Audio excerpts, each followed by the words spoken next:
Olha, vamos entrevistar a atleta belga Chantal. Chantal, como decorreu esta prova? Este ano a praia estava boa, era como uma outra estrada. Com comparação ao ano passado, o vídeo estava muito mal. O ano passado, este ano estava muito bom. Porque este ano havia muito vento.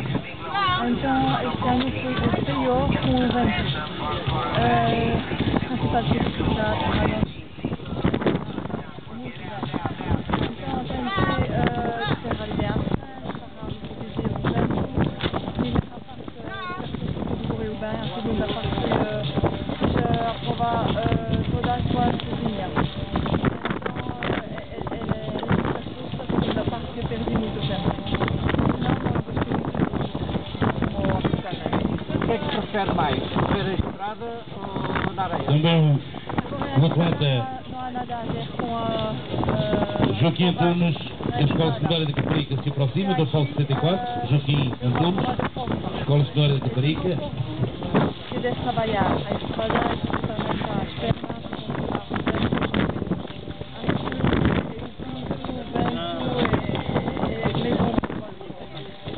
Sem ser esta prova, ultramaratona, aqui em Portugal, em Espanha também existe este ano. em Espanha.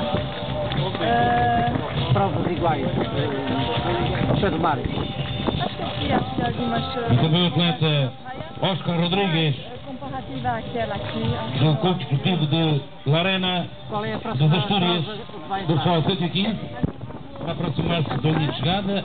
Trabalhar progressivamente a velocidade. A partir do mês de setembro eu começo com as provas curtas, porque fazer muitas provas longas não é nada bom. Então, o fim do ano vou começar a maratona, mas daqui